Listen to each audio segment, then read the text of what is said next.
Okay, I'm going to get started this morning by just welcoming everyone. Sawadee Kap. Welcome to Wat Tung. Nice to see all of you guys this morning.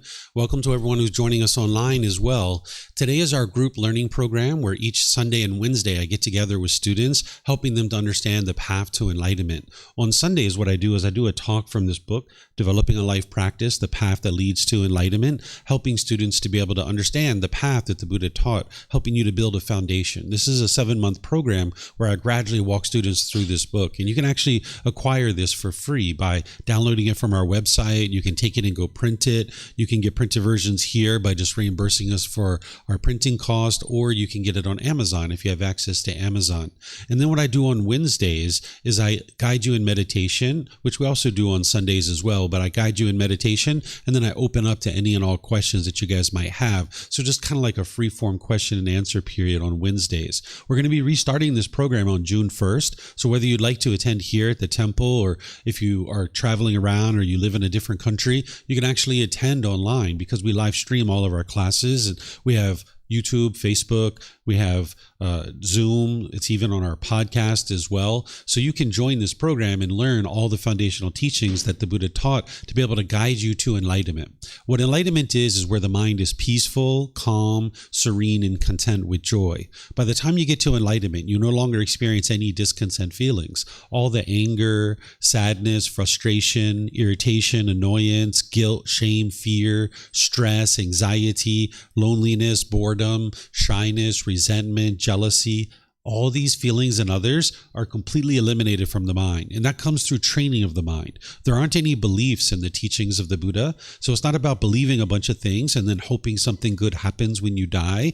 The teachings of the Buddha are about learning now, intellectually, investigating and examining his teachings. You then reflect on those teachings to independently verify whether they're true or they're false. And then you practice those teachings, integrating them into your day-to-day life and training your mind. And because you're learning now, you're reflecting now, and you're practicing now, you experience the results now.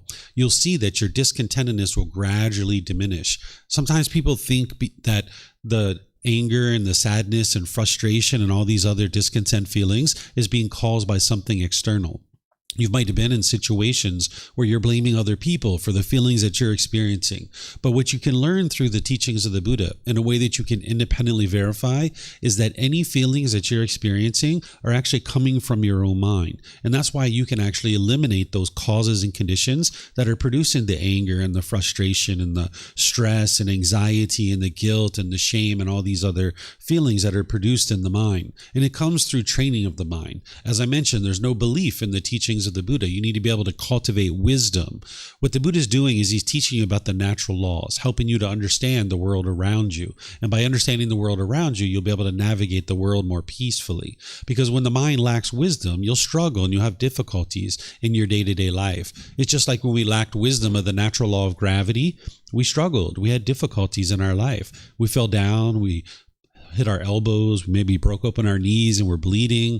Maybe we broke our toys and all these different things. But slowly but surely, we gained wisdom of this natural law of gravity. And as we gained wisdom, we started making better decisions. We started tying our shoes a bit tighter. We started looking at the surface of the sidewalk. We stopped being so giddy and bouncing around all the time like a kid. And now we're to the point where we can climb ladders, we can ride bicycles, we can get on airplanes and fly all over the world because we fully awoke. We've cultivated this wisdom about this natural law of gravity. So now we navigate the world more peacefully. And it was through gradual training, gradual practice, and gradual progress that we awoke to that wisdom. It wasn't until we were about 10, 12, 14 years old that you could say that we fully awoke to the natural law of gravity. Well, there's other natural laws that are affecting you, whether you're aware of it or not. And that's what the Buddha actually taught, is what these natural laws are. And that's why you can independently verify them, because the same natural laws that existed during the lifetime of the Buddha are the same natural laws that exist today. That's why his teachings are timeless. His teachings aren't stuck in a cultural past or anything like that. And as I mentioned, it's not belief. It's also not rites and rituals and ceremonies and worship and prayer and things of this nature. If you've been exposed to those kinds of things, thinking that they were Buddhist teachings, I can assure you that they're not Buddhist. And I can assure you through seeing the original words of the Buddha Buddha, that the Buddha never taught those kinds of things. But unfortunately, because the Buddha died 2,500 years ago, that there's sometimes people have either overtly changed his teachings or inadvertently changed his teachings over the last 2,500 years. But what we do here is we use the original words of the Buddha to be able to help you understand this path. And by you training your mind, you'll be able to see more and more improvement to the condition of your mind in your relationships. Because not only do you eliminate those discontent feelings, but you'll notice that your mind is functioning optimally. Your mind will be focused. It'll be concentrated. You'll have clarity of mind and deep memory. Because what the Buddha did is he figured out these pollutions that are in the mind. And when you train your mind, you're uprooting those pollutions, getting them out of the mind. And now your mind will perform more optimally. So if you notice that you have challenges with focus, concentration, clarity, or memory, as you're improving the condition of your mind through training and getting rid of these pollutions, you'll see that the mind performs more optimally. Not only that, but you'll experience improvement in your personal, professional relationships, because in your relationships, you might have a certain amount of bitterness and hostility and harshness. Maybe not all your relationships, but some of them. Maybe with your parents or your brothers and sisters, or maybe a life partner or your children. You might find that it's very challenging in these relationships. And this is something that the Buddha discovered, the reason why you experience this. And he figured out how to actually uproot that and eliminate that. So when you are training your mind to be more loving and kind and warm and gentle, this is what's going to promote more harmonious relationships. Because as long as you're putting out bitterness and harshness and hostility in your relationships, those things are all going to come back to you. People are going to treat you in a similar way. By the time you get to enlightenment, you won't even have a bad mood any longer. It'll be physically impossible for you to experience a bad mood by the time you get to enlightenment. So what I'm going to do today is guide you in a loving kindness meditation session. This is a meditation that's going to help you to eliminate anger, hatred, ill will, and even the lesser versions like frustration, agitation, annoyance, things like this. By the time you get to enlightenment, you won't even have the slightest dislike towards another being. Right now, there's probably people that you like and certain people that you dislike. That dislike is actually coming from your own mind. There's certain expectations that you have, certain things that you want other people to do. And when they do things your way, you're happy and you like them. But when people don't do things your way, you might dislike them, or you might have hatred or anger towards them. And this is where the Buddha is going to be able to help you to understand how to eliminate this from your mind. And there's a technique called loving kindness meditation that's going to help you cultivate more love and kindness towards others, where you have a genuine interest in seeing all beings be well. You can't meditate just once and then, well, wham, you're going to love everybody, right? It's not like that. It's not some magical potion, but through gradual training, gradual practice, and gradual progress, you can gradually wear away any kind of hatred or agitation or resentment that you have towards others.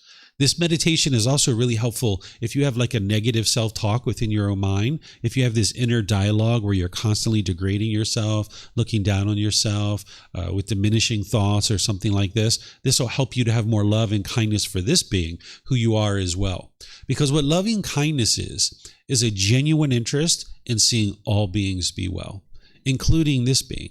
Right? You have active goodwill towards others. You don't want anything from this person. You don't expect anything from this person. You just have a genuine interest in seeing them be well. That's what loving kindness is. So I'm going to guide you guys in this meditation, and then afterwards I'll open up to any and all questions that you like.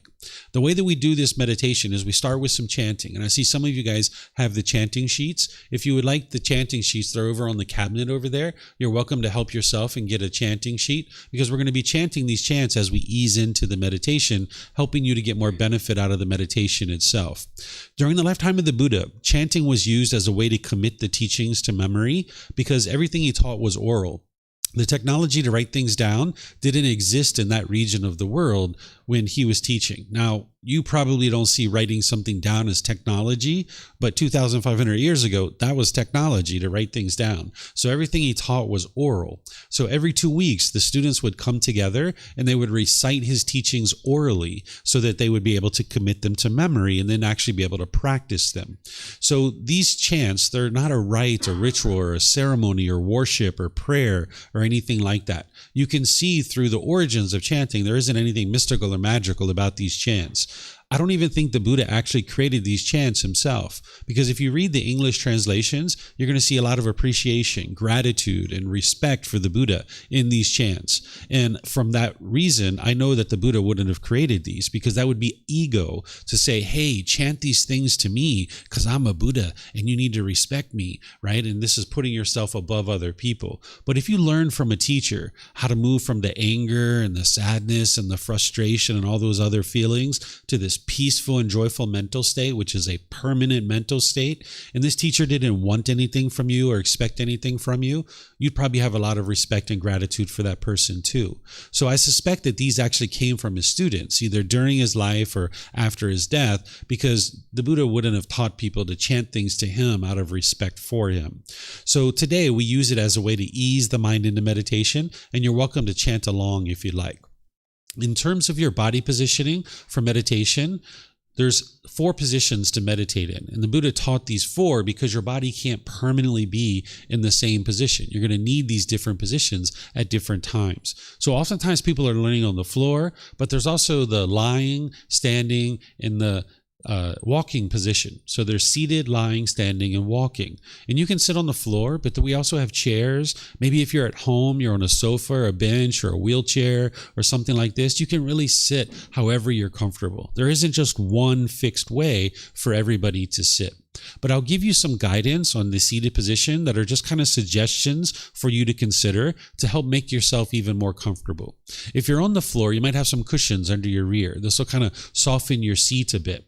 And then if you're going to bring your legs together in the cross leg position, you might just do that lightly. Whereas if they're real tight, it can impede the circulation and cause pain in the lower body. Some people like to put their legs off the mat. This helps to get the hips up in the air, and it lessens the angle at the hips, the knees, and the ankles. The Buddha put his right hand over his left with his thumbs together, and he put this into his lap. But again, it's not about everyone doing it exactly the same way, because there's other options here as well. Some people like to put their palms on their thighs or on their knees. Some people put their palms up. Some people rest their hands comfortably in their lap. So you find whatever is comfortable for you. And if there's anyone in a chair or a bench or a wheelchair or something like this, you can also sit however you're comfortable. Some people like to sit with their feet flat on the floor or lightly crossed at the ankles. But you can see me, I'm sitting in a chair with my legs crossed. So there's many different options. And then you can put your hands and your arms wherever you'd like. In terms of your upper body, it's really helpful if the sternum's up and the shoulders are back, because this is going to help keep your mind attentive and alert during the meditation. Because this is a dedicated, active, purposeful training session where you're eliminating certain unwholesome qualities and you're cultivating certain wholesome qualities in your mind. And you would like your mind to be attentive and alert during this development of the mind and this training of the mind. Having the sternum up and the shoulders back, not only does it keep your mind attentive and alert, but it also helps you to breathe in through the nose and out through the nose. So after we chant and we go into the meditation, you're going to hear me doing some guidance on breathing mindfulness meditation. And this is a meditation that you can oftentimes do just by itself, a standalone meditation. But we're going to do that for just maybe like a few minutes in order to help you kind of prep your mind for the loving kindness meditation. There's going to be a period of time where I'm guiding you in that, but then it's going to be kind of quiet for about 3 minutes or so. And we're just all meditating, doing breathing mindfulness meditation. But then you're going to hear me come in with these affirmations for loving kindness meditation. You're going to hear me say things like, may I be peaceful. And when you hear that, you would like to repeat that within your own mind on the out breath. And then you're going to hear me say, may I be safe. And again, you repeat that within your own mind on the out breath. May I be well. May I be free of all discontentedness and the suffering that it causes. So you're repeating those affirmations within your own mind. And then we're going to make these rings where we're going to go wider and wider and wider. You're going to hear me say things like, may mom and dad be peaceful, safe, well, and free of discontentedness. What we're doing here is we're not trying to change mom and dad. We're not trying to invoke some energy or some kind of, spiritual thing to change mom and dad, or we're not wishing that they would change or things like that. What you're actually doing is you're transforming your mind.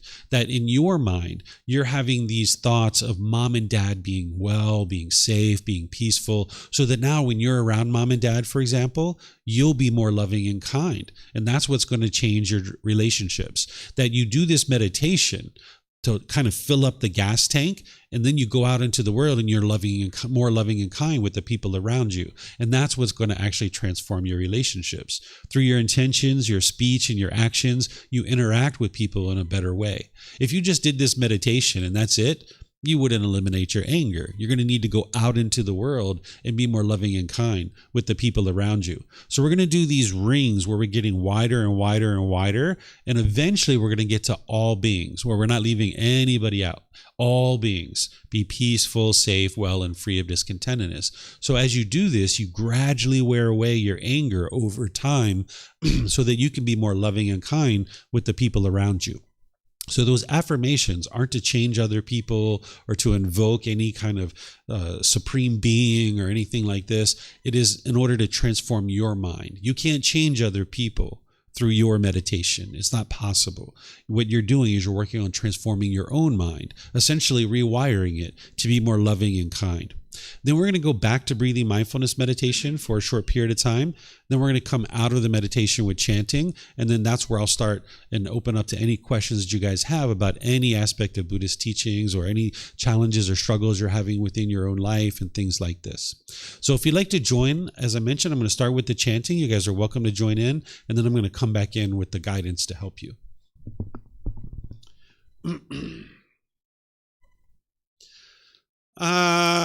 Excuse me. Arahang Samma Sambuddho Mahakeva Potang Mahakavanhang Apivateyami Sawakato Mahakavata Tammo Dhammang Namasami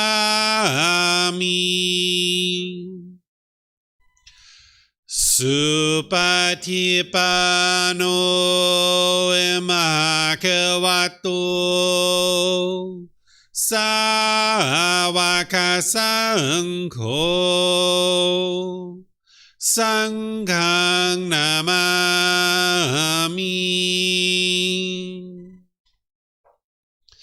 Namo Tassa Bhagavato Arahato Samma Sambuddhassa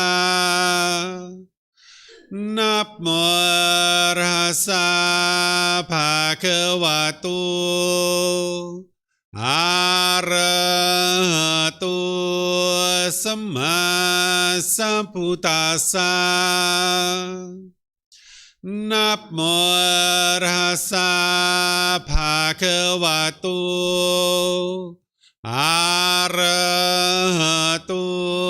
Samma Sambuddhassa Iti piso emakeva Arahang Samma Sambuddho Vicacaranang sammuno Sakato rokavitu Anutero purisa Dhamma sati satatawa manusranang Bhutto Bhagavati.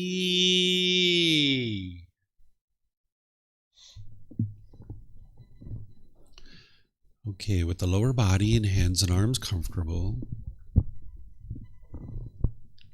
and the upper body erect. Just close the eyes and start breathing in through the nose and out through the nose.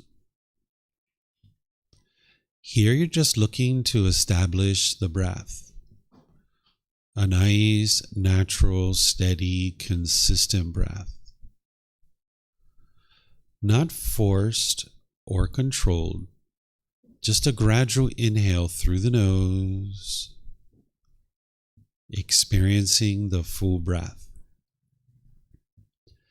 And then, whenever you're ready, exhale out through the nose. Breathing in and out. Breathing in and out.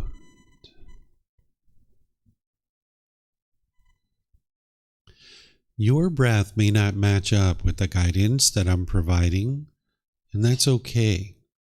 This is your practice. I'm just here for guidance. You can use this voice as a reminder that whenever you get to the next inhale, breathing gradually through the nose, developing a nice, natural, steady, consistent breath. And then whenever you're ready, exhale out through the nose, experiencing the full breath. Breathing in and out. Breathing in and out. With the breath well established, start fixating the mind on the breath, either the sound of the breath coming into the nose or the sensation of air moving over the skin into the nose. The breath is the present moment. Fixate the mind on the breath, the present moment. Breathing in and out. Breathing in and out. With the mind fixated on the breath, whenever you notice that it moves off the breath, cut that off, let it go, and come back to the breath, the present moment. No need to observe the thought, label it, judge it, analyze it, or even try to figure out where it's coming from. Whenever you notice that the mind is moved off the breath, cut that off, let it go, and come back to the breath, the present moment. Breathing in and out. Breathing in and out.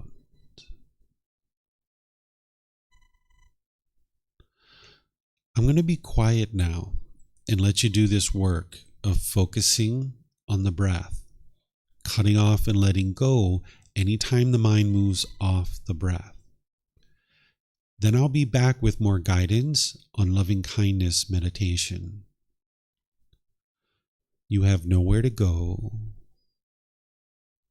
There's nothing to do.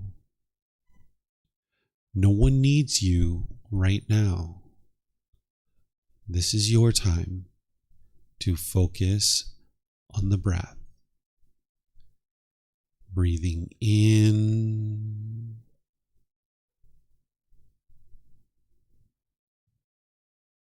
and out.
Continuing to breathe in through the nose and out through the nose. Repeat these affirmations in the mind on the out breath.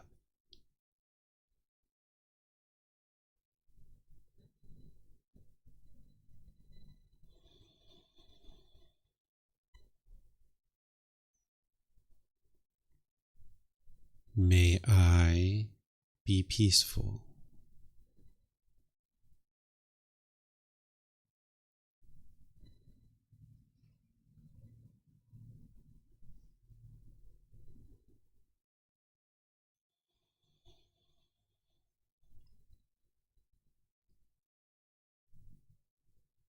May I be safe.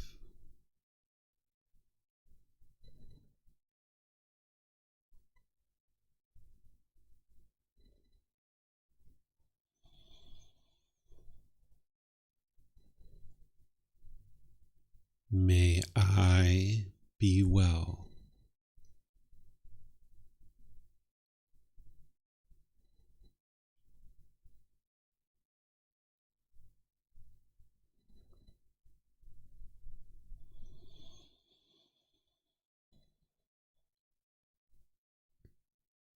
May I be free of all discontentedness in the suffering that it causes.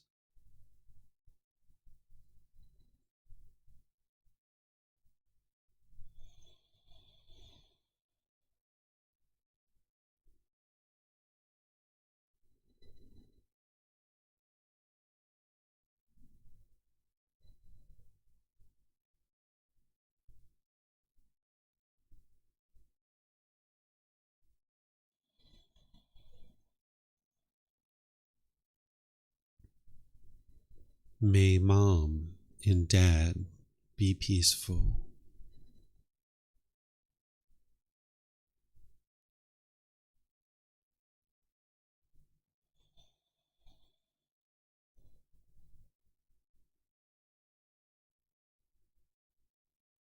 May they be safe.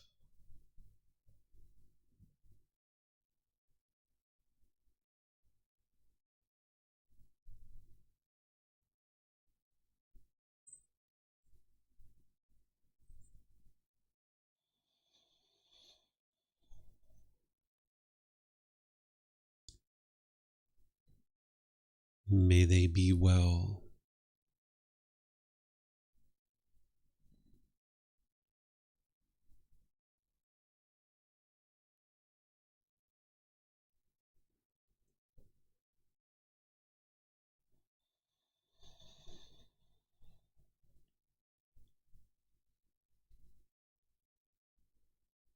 May they be free of all discontentedness in the suffering that it causes.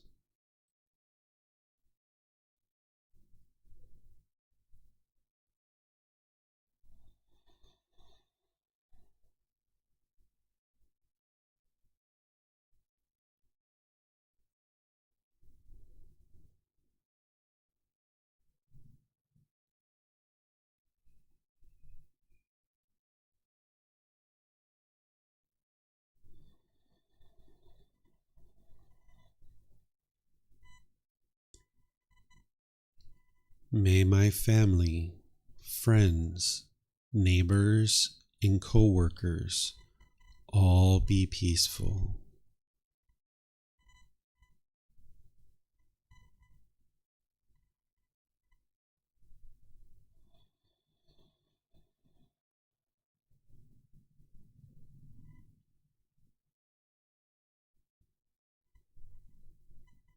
May they be safe.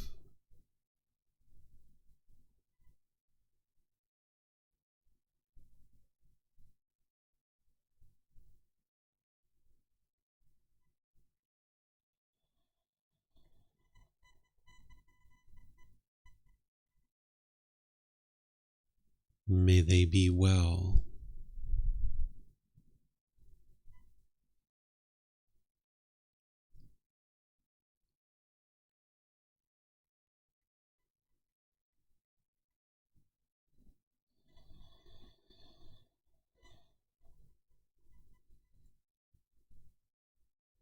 May they be free of all discontentedness in the suffering that it causes.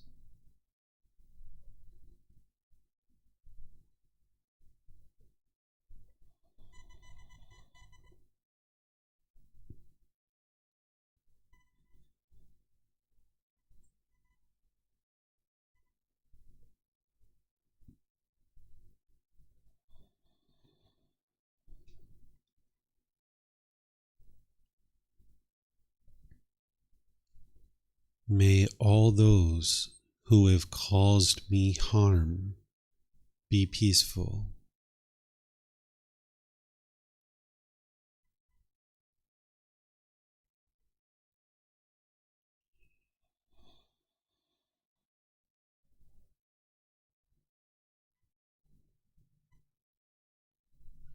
May they be safe.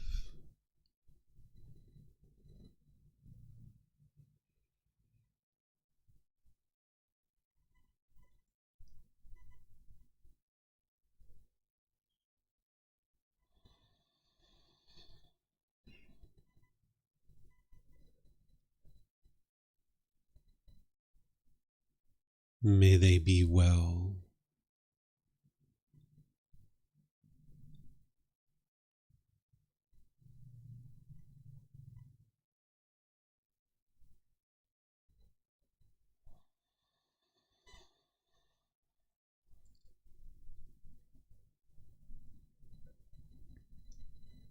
May they be free of all discontentedness in the suffering that it causes.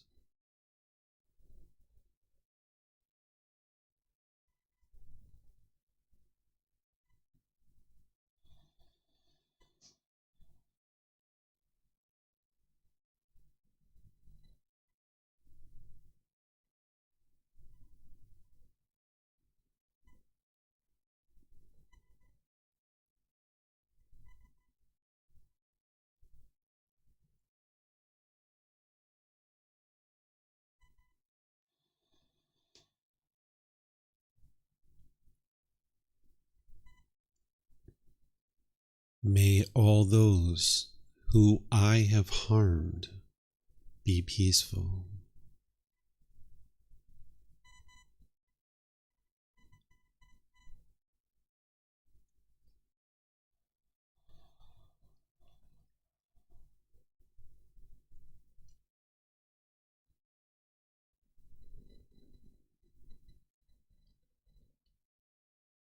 May they be safe.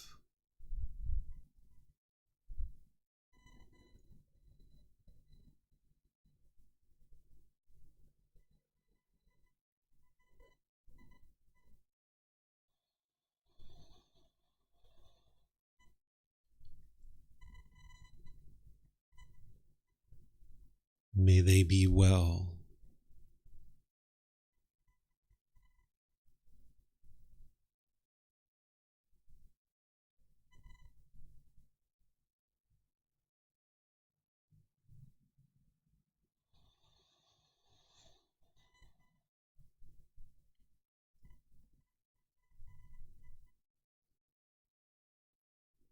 May they be free of all discontentedness in the suffering that it causes.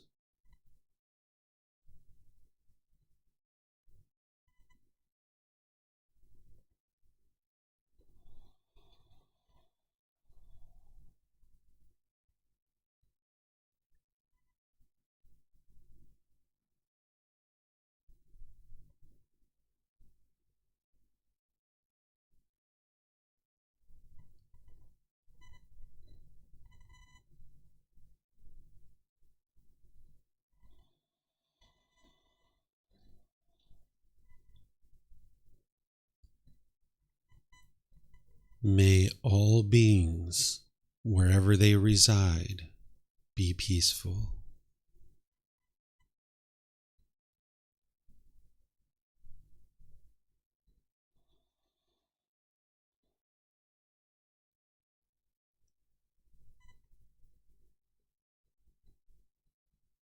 May all beings be safe.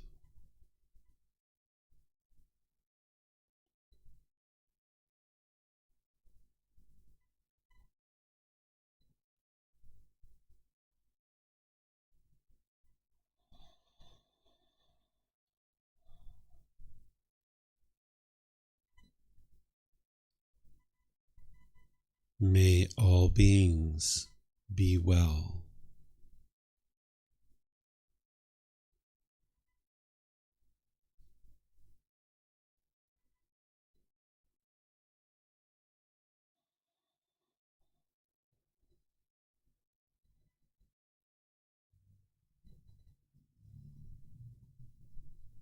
May all beings be free of discontentedness in the suffering that it causes.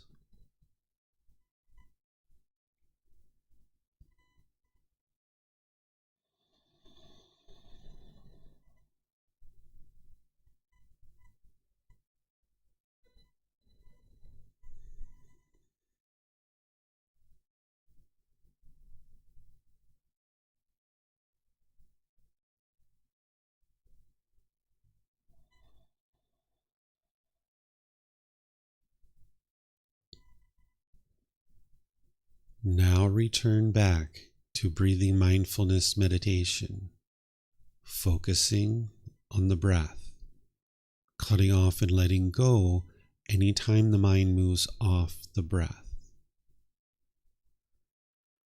Breathing in and out.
Arahang Samma Sambuddho Bhagava Wat Tung Bhagavannang Abhivateyami Savakato Mahakavata Dhammo Dhammang Namasami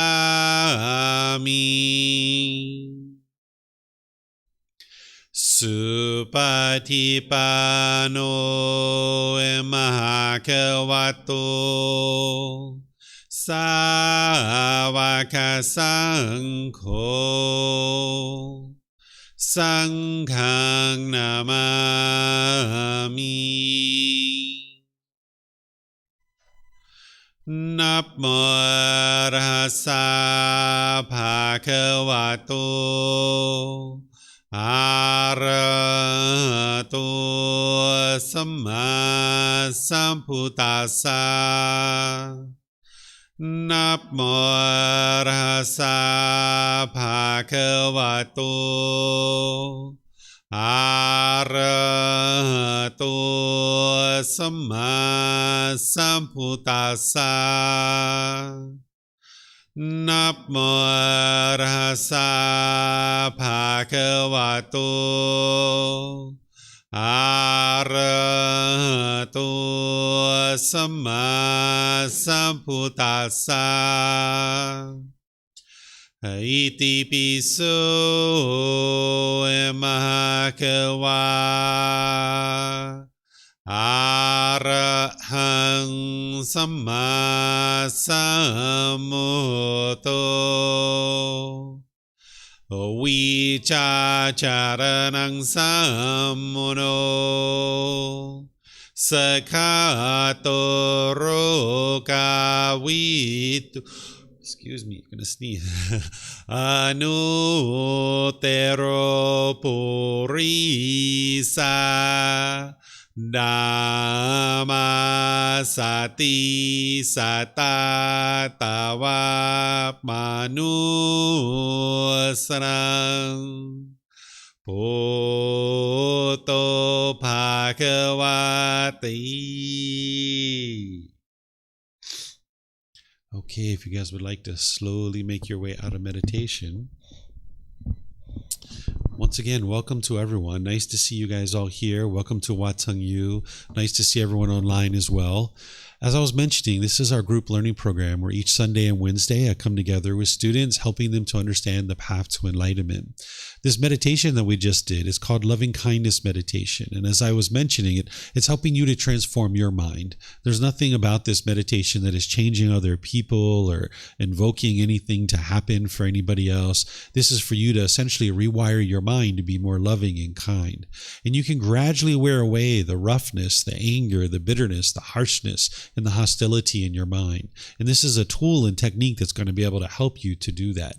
There's other things that you would need besides just this meditation, and that's where the whole path to enlightenment is shared by the Buddha to be able to help you understand how to gradually transform your mind.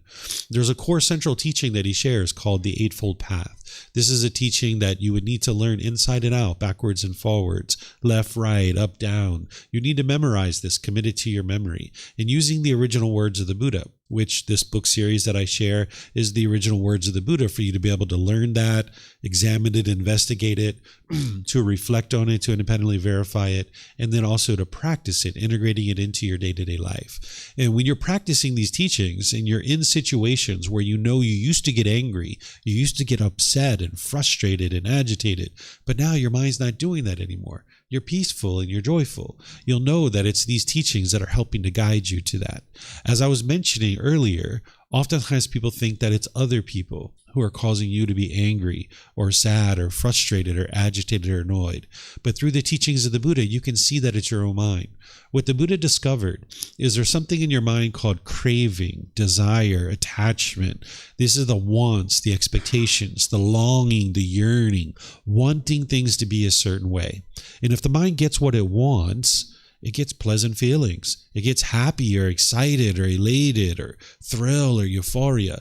But if you don't get what you want, you get angry, you get sad, you get frustrated or agitated or annoyed or stress or anxiety or some other discontent feeling. This is the mind causing its own feelings. This is the mind craving permanence, wanting things to be a certain way permanently. but yet you live in an impermanent world. So if you look out and you see the sun and you get really excited about the sun, that feeling of happiness or excitement that you got, it's not permanent because you based your happiness on the sun, and the sun is not permanent. So as soon as it starts raining, you'll be frustrated or agitated or annoyed. Or if you get really happy when your bank account balance is up here, well, then when it goes down here, you'll get frustrated or agitated or annoyed. Because if you base your happiness on your bank account balance being here, that's not permanent. So that means your feeling of happiness is not permanent either. It only takes some change. And now with your mind craving that permanence, when things change, you're frustrated or agitated or annoyed. You can see this in your relationships. If you've had a boyfriend or girlfriend and you guys have come together, maybe when you first got together, you were so happy or excited about that, had all these pleasant feelings. Maybe you're going to the movies, you were going to the park, you were having great conversations. Maybe they were calling you and checking in on you and see how you're doing. Maybe you guys were having intimate contact, sexual contact, feeling so much pleasure during these periods of time. But then when you guys broke up, you might have been angry or sad or frustrated. You might have been lonely or bored. You might have been missing this person. And you might think that's your love, but that's not actually the love. That's not the care that caused that. Because what love is a genuine interest in seeing all beings be well. That doesn't cause painful feelings. What's causing the painful feelings is the mind is craving this person to be permanent in your life. The mind is wanting and expecting this permanence. And as long as you guys were together, there was a certain amount of happiness or excitement. But when you guys broke up and you experienced that impermanence, that change, your mind didn't like that. Because the unenlightened mind doesn't understand the wisdom of the universal truth of impermanence, that everything around you is constantly changing. The mind wants things to be permanent. You can see this if grandma or grandpa or mom or dad or brothers and sisters have died. Right? When they're alive, you might be happy, but then when they died, you might experience some frustration or sadness or other feelings like this. And you're not a bad person if you've actually experienced this, because every unenlightened being is experiencing this. And everybody who's ever been born has been experiencing this because they're unenlightened. But you can change that, because when grandma and grandpa died, or mom and dad or brothers and sisters died, all that happened was impermanence. Because they were born, they had to die. There's no way around that. Every single one of us need to die. And if your mind craves permanence, when someone dies, you won't like that. And you'll feel sorrow and grief and displeasure. But you can get to the point where you don't have that, where you have appreciation and gratitude for this person that was in your life, that contributed to your life. You can see this at weddings. If you've ever been to a wedding and people were grieving around you, or maybe you were grieving when you were at a wedding, right? This is the mind holding on, wanting this person to be permanent in your life. And now brother or sister or your friend or family member is going off into the world with somebody else, and your mind's holding on, wanting them to be with you. And now when they're going off into the world, people sometimes grieve. Or if you think back to when you got dropped off at college or university, or maybe if you can remember all the way back to when you got dropped off at grade school, or if you have kids and you dropped your kids off at school and you remember when they were crying, and maybe you were upset too when you dropped them off at school. This is the mind craving permanence. It's not the love, right? Of course, your child loves you and you love your child. It's the mind craving permanence. Going off into the world, they thought mom and dad were permanent, and now they go off into the world and they're crying and they're upset because their mind's holding on to mom and dad. You can see this if you've ever had like a brand new car or something like this, and maybe you were feeling so much pleasure with this brand new car. And then when you parked it at a store and you came outside and you saw a scratch on your car, you might get frustrated or agitated or annoyed. It's not the scratch that's causing that. And it's not the person who scratched your car. What's causing that frustration is the mind's craving permanence. It's wanting and expecting this car to be permanent, when in reality, you live in an impermanent world. The paint's going to fade. The tires are going to need to be changed. The upholstery might get ripped or torn. These are all things that you experience because of impermanence. So you can see through your own independent verification that your mind is causing your own anger, sadness, frustration, agitation, annoyance, guilt, shame, fear, stress, anxiety, loneliness, boredom, shyness, resentment, jealousy. Remember, the teachings of the Buddha aren't about belief. So don't believe what I'm sharing with you. You can take what I'm sharing with you and look at your own life to independently verify what I'm sharing. Look at a recent situation where you've been angry or frustrated or agitated. It might have been this morning or yesterday or last week.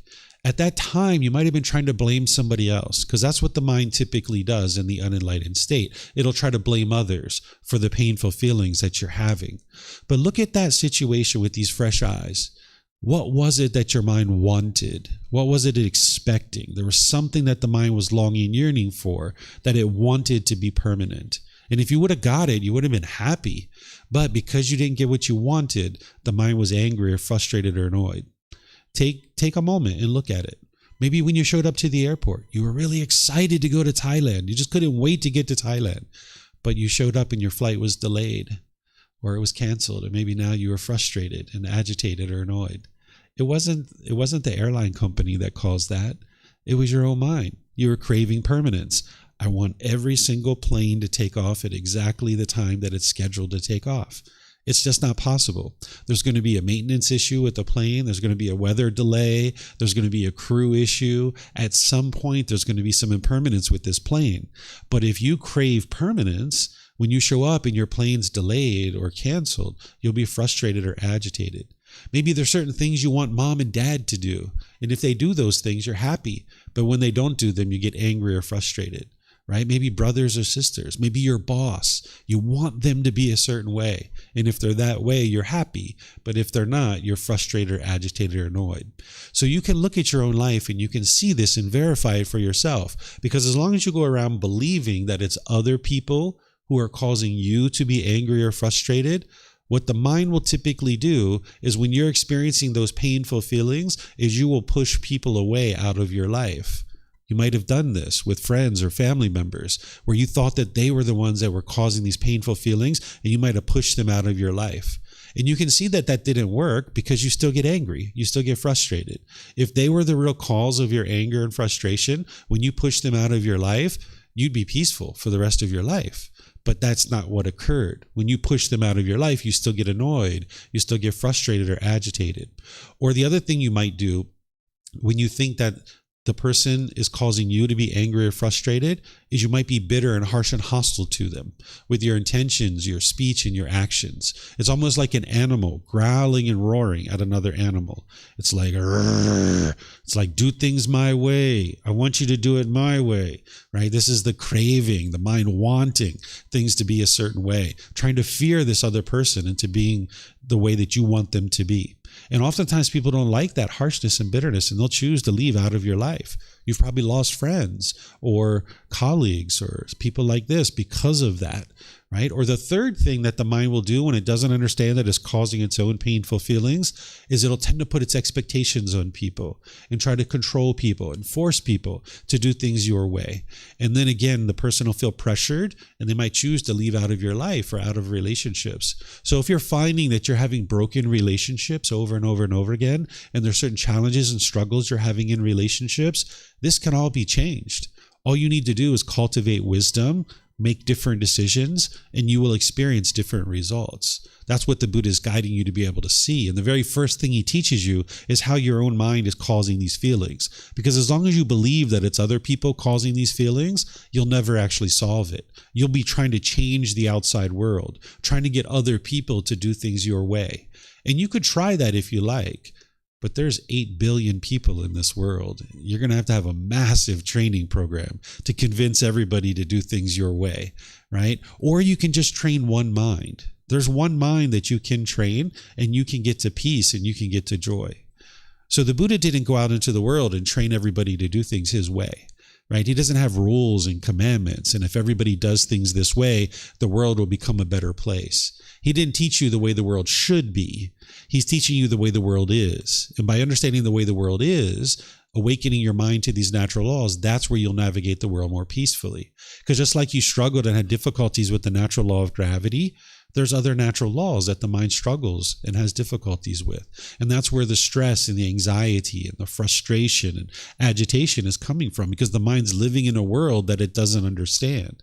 And that would be very frustrating for the mind to do continuously. So you can get to the point where you awaken by cultivating wisdom. That's what that means when we say awakening to enlightenment. It means to cultivate wisdom about the natural laws. And now you can navigate the world peacefully.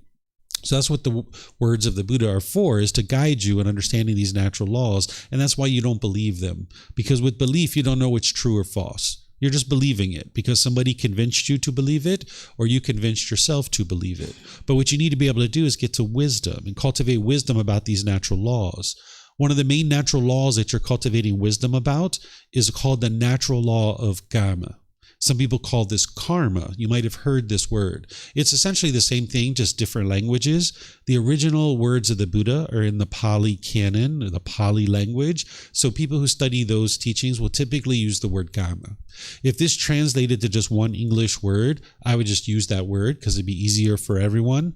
But it doesn't translate to just one English word.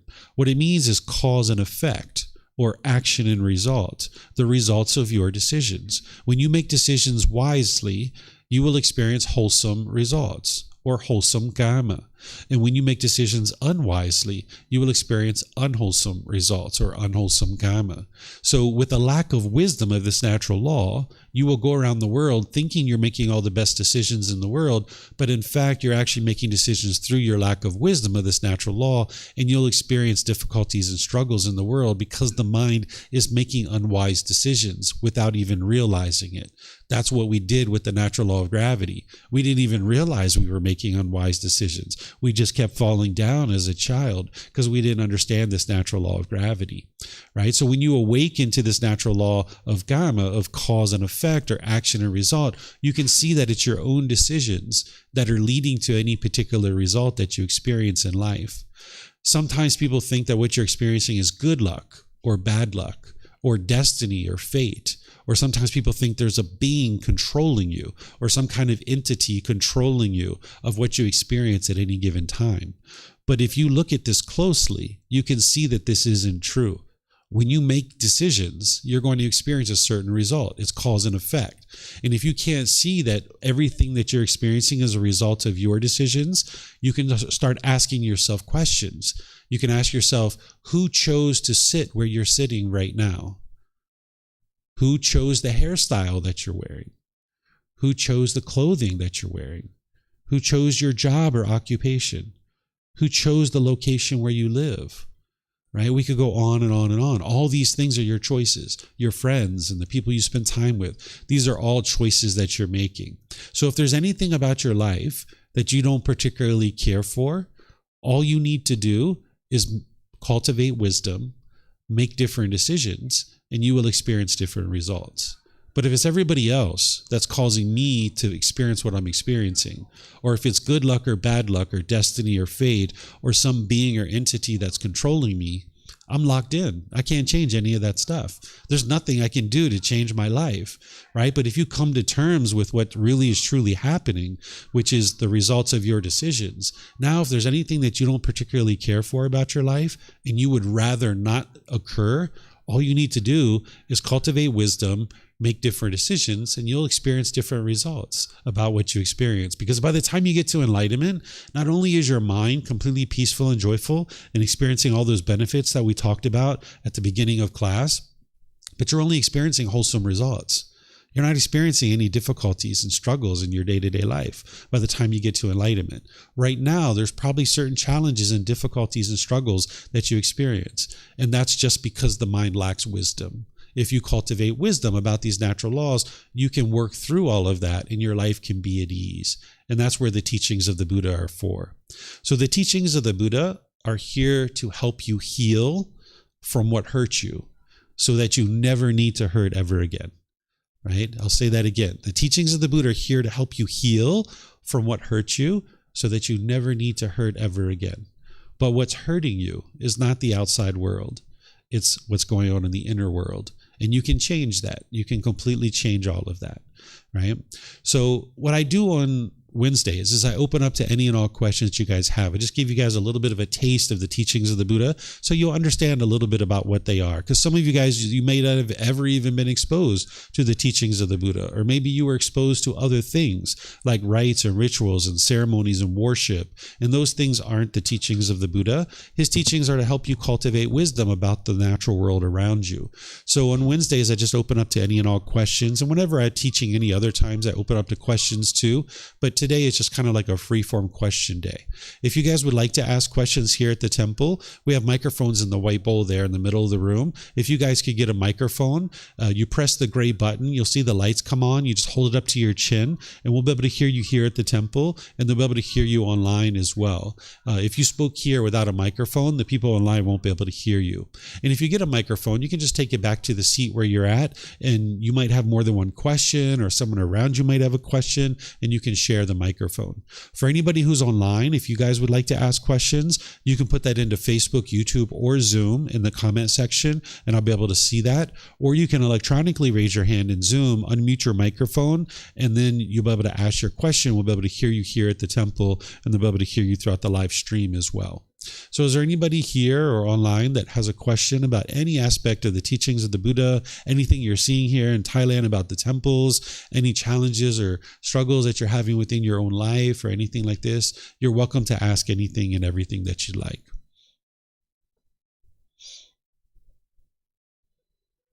Let's see. I think we have some questions here coming in. Looks like Janae has a question. Go ahead, ma'am. So I have a question about, is there a difference between discontentedness and suffering, or are they like the same exact thing? So oftentimes people use the word suffering related to the teachings of the Buddha, and that really refers to the painful feelings that he talks about. He talks about 3 feelings that the unenlightened mind will experience. They're pleasant, painful, or neither painful nor pleasant. So the pleasant are the happiness, excitement, elation, thrill, exhilaration, euphoria. The painful feelings are things like anger, sadness, frustration, irritation, annoyance, guilt, shame, fear, stress, anxiety. These are very painful for the mind to experience. Then there's neither painful nor pleasant. And you can think of that like shyness or uncomfortableness. Like if somebody came and sat really, really close to you on public transportation and you didn't know this person, and maybe your body was touching their body, you might say, it's not painful, it's not pleasant. Maybe you're neither painful nor pleasant in that experience. So these are the 3 feelings. And oftentimes people are referring to this as suffering, but I don't suggest people do that because it doesn't really explain the full spectrum of what the Buddha is explaining.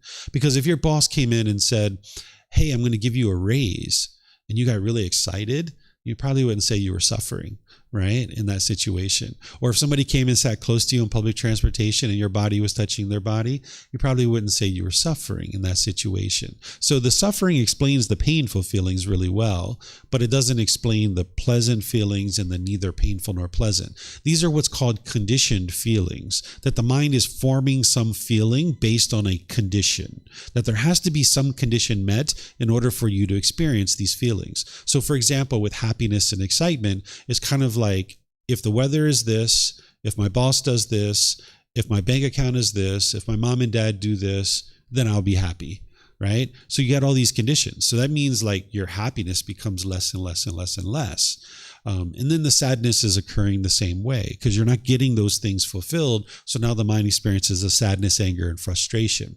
So in order to get to the point where you understand what the Buddha is teaching you and what you need to do in order to train your mind, the word discontentedness is a much better way to understand this because you need to be able to see the conditioned pleasant feelings as just as much a part of the problem as the painful ones. That if you allow your mind to get happy when it's sunny outside, that means when it's raining, you'll get frustrated, agitated, or annoyed. So you're eliminating the conditionality of your feelings, where your feelings arise, they change, and they fade away. You're working to get to a permanent mental state of happiness and joy, but it's unconditioned happiness. It's unconditioned joy, where you can just be happy all the time. There doesn't need to be any conditions that are met. But as long as you allow the mind to experience the conditioned pleasant feelings based on some condition, that means when that condition isn't met, then it's going to experience the painful feeling. So it's better to think about this as discontentedness, where the mind is shaken up, it's unstable, it's unsteady. That's what's happening with pleasant feelings, painful feelings, and neither painful nor pleasant. But that is causing suffering. Because of all that discontentedness, an individual is going to suffer.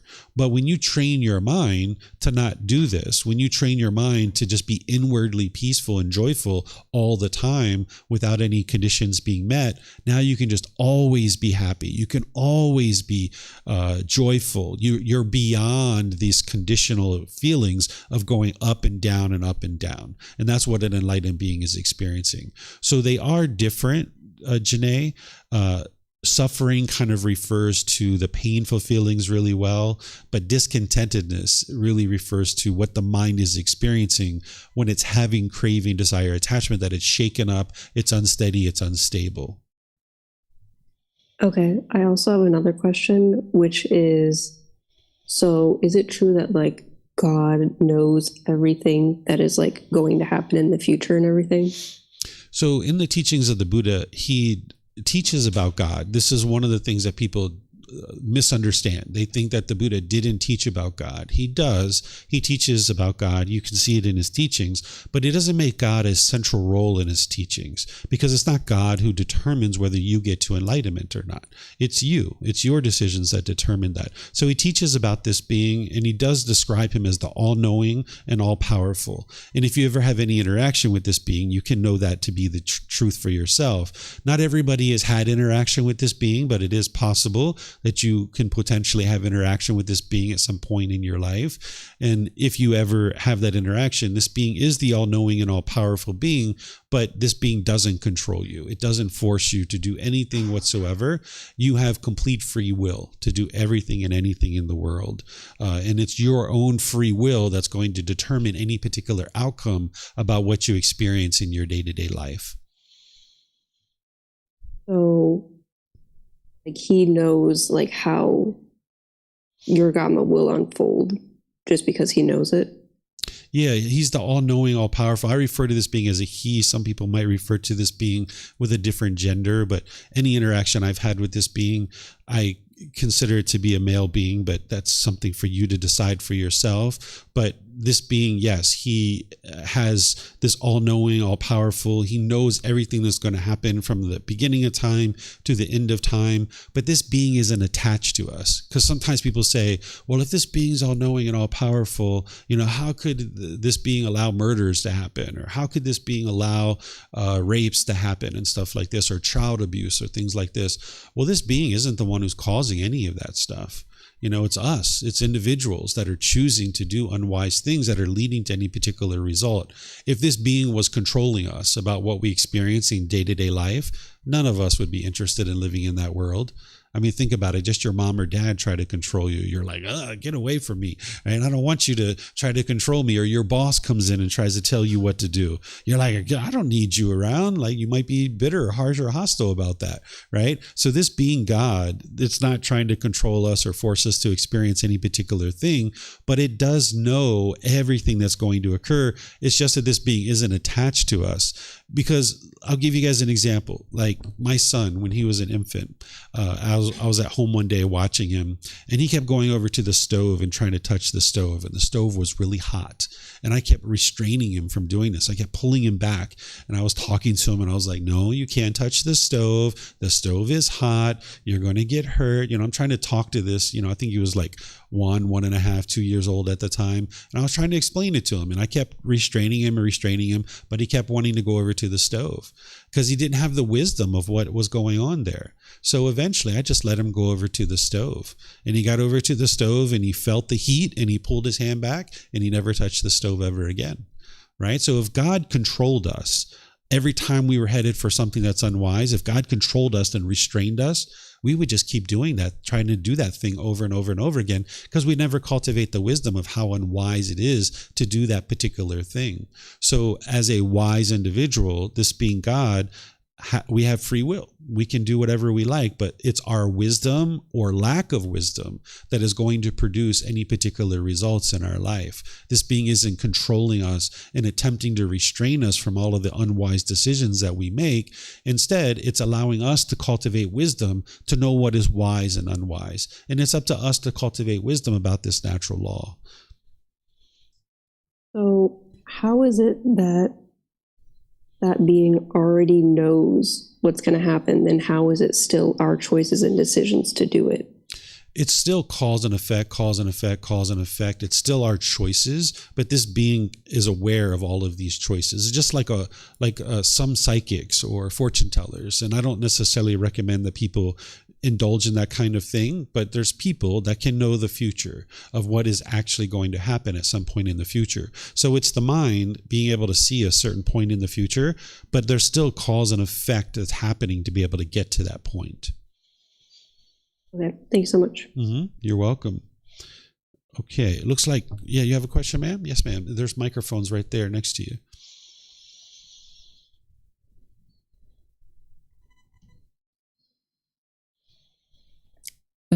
Okay. This is maybe an indiscreet and personal question. I would like to know what guide you to follow the teaching of Buddha. And also, I want to ask if whatever the teaching of Buddha can be integrated to other belief.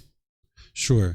So if you are interested in getting started on the path to enlightenment with the teachings of the Buddha, you need to find a teacher and resources that are going to help guide you, because you can't get to enlightenment by yourself. Only a Buddha can get to enlightenment by themselves. That's one of the criteria of what makes a Buddha, is they get to enlightenment by themselves without the help of any teachers or any guides. They then dedicate the rest of their life to sharing their independently discovered teachings with countless people, and countless people will get to enlightenment during that person's lifetime. And then the third criteria is that they preserve their teachings so that people after their death can actually get to enlightenment after their death. So you're going to need teachers and guides to help you. So you would like to be able to build a relationship with someone that you have confidence in that can guide you to this enlightened mental state. So the Buddha taught you to kind of look at certain qualities of a teacher to see if this is a person you would like to learn from. And the main thing that he taught you to look for is the quality of their mind. That if somebody has a muddled mind, this is what the Buddha used to refer to it as, a muddled mind, like they're lacking concentration and focus and clarity, then that means they haven't practiced his teachings very closely, because their mind is still polluted. There are certain pollutions that the Buddha discovered. There's 10 individual pollutions, and he taught you how to uproot those and eliminate those out of the mind. And when you do, your mind's going to perform optimally. You're going to see focus and clarity and concentration and things like this, and memory. An individual who understands the teachings would be able to talk about them with ease because they're practicing the teachings. Part of getting to enlightenment is kind of like upgrading the operating system in your mind about how you think and how you process the world around you. And by the time you've upgraded your operating system, for example, you understand it very well and your mind is performing optimally. So you would like to find a teacher who you can trust and have confidence in. You see certain qualities about that person that you aspire to cultivate for yourself. And then that person, if they're guiding people to enlightenment, they would have resources to be able to help you. And they would be able to do this at no cost. If you're having to pay money to actually get help, this person isn't yet enlightened, because in order to help someone get to enlightenment, that individual is going to need to practice generosity to a certain degree with many people in the world around them. And if as a teacher, if we put a price on our classes and courses and retreats, right away, the people that are struggling the most in the world, they can't actually get that help. So any teacher who's enlightened or very close to it, they would have loving kindness and compassion for all beings in the world.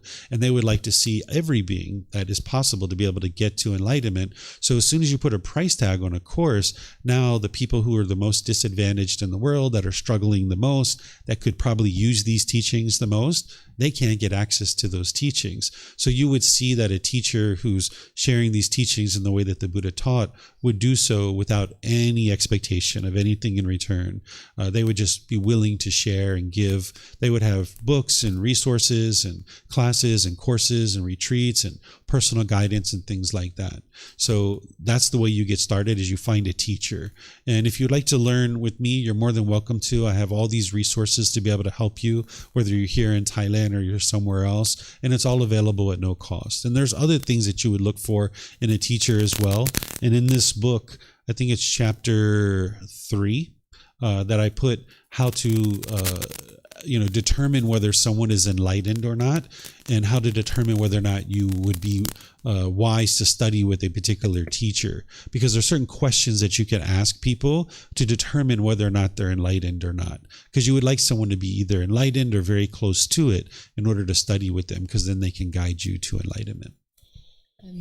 Is the Buddhism compatible with other beliefs? Yeah, so if you've learned beliefs, by the time you are journeying on the path to enlightenment, you're going to learn to not believe in anything. Because belief, you don't know what's true or false. You're just believing it.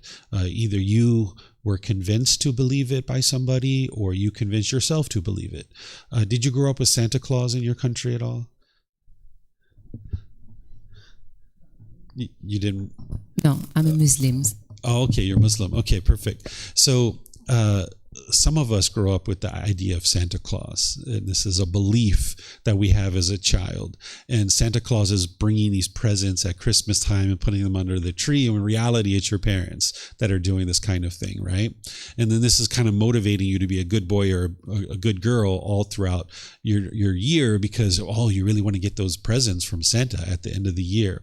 Well, at some point in your life, you realize that Santa Claus isn't true, that it's been your mom and dad. If you were like me, I was 8 years old. My sister told me, she was like, hey, I got something to tell you.